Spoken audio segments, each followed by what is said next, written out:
Good morning, good afternoon, good evening, my friends, wherever you might be. Welcome to this very speedy Q&A for the PMP exam.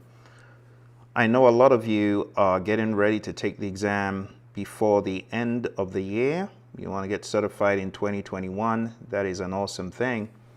But a few weeks ago, we heard that the PMI made the 7th edition a reference. So there are questions to be answered that I would like to go through very quick.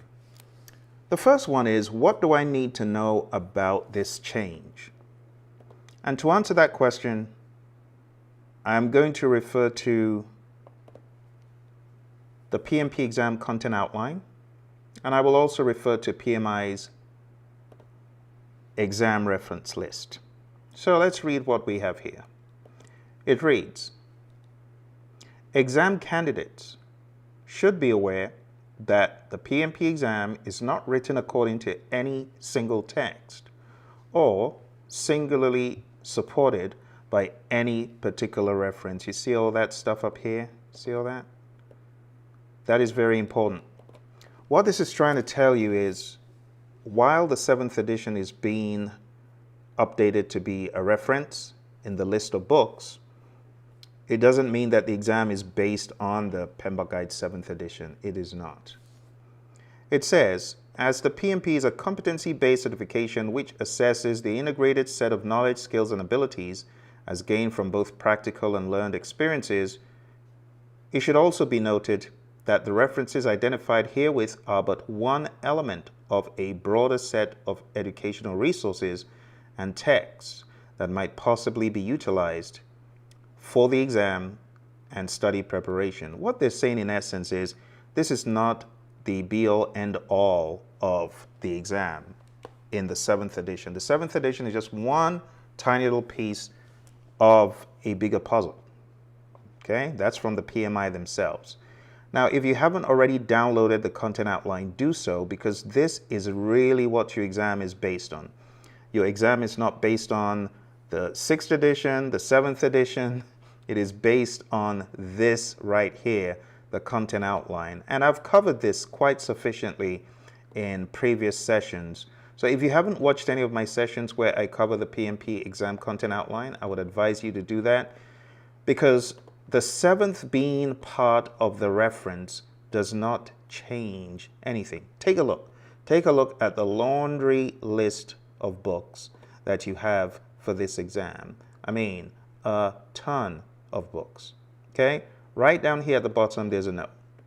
The exam is based on the PMP Certification Exam Content Outline, ECO, not the PMBOK Guide. This is not me. This is from the PMI themselves. Right? It's not based on the PMBOK Guide or other reference books. A Guide to the Project Management Body of Knowledge, PMBOK Guide, 7th edition, will now be a reference to inform the development of the exam items. However, before any validated item is added to the exam, there's a rigorous and thorough review and field test cycle.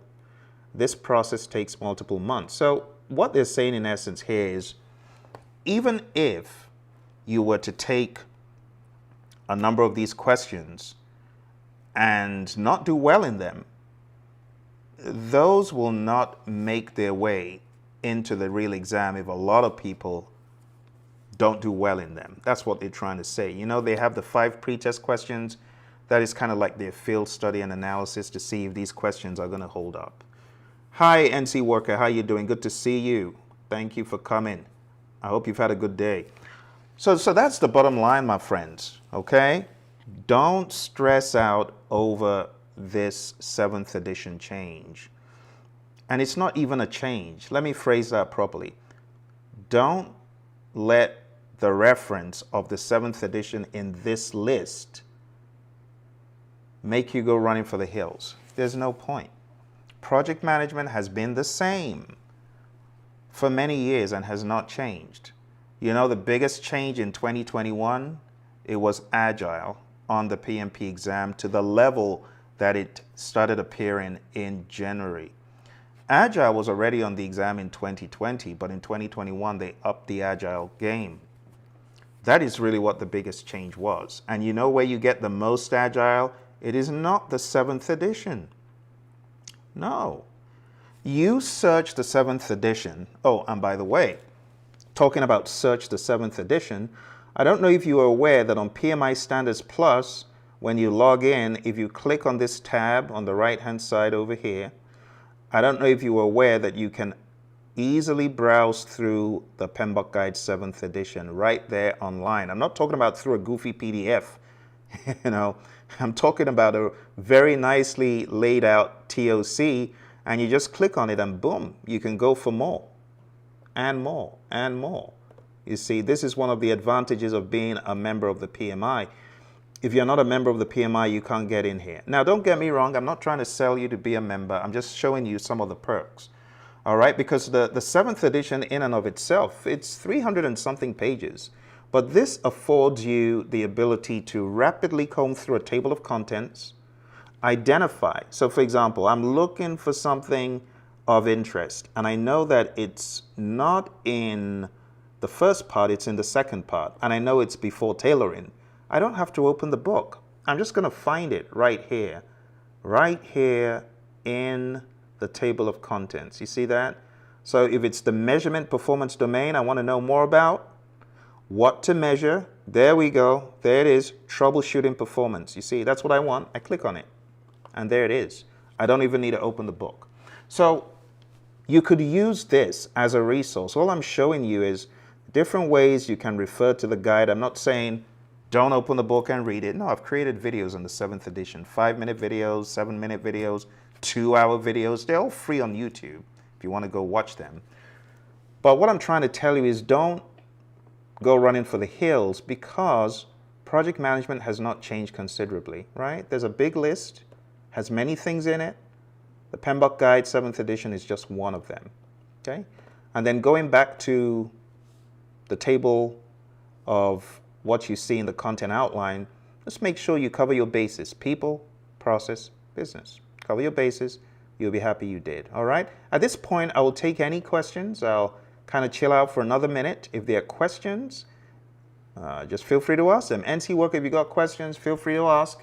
Anyone who's got questions, feel free to ask. Okay. You can see the look of the PMP or the PMI website is changing. There's a lot more color on it these days, which is a good thing, isn't it? All right, if there are no questions, in the absence of questions, I'll say drop me a question below. If there's anything that is still bothering you about the exam, about the 7th edition mention, about the ECO, which trumps everything else, that's it down there, trumps everything else. But if there are any questions that you have beyond what I've talked about today, I would love for you to send a comment below, and I'll get you an answer as soon as possible. Okay? Any questions? Going once, going twice, going thrice. Okay. Well, thank you very much for joining me today. I look forward to speaking to you again very soon. You take care. Bye for now.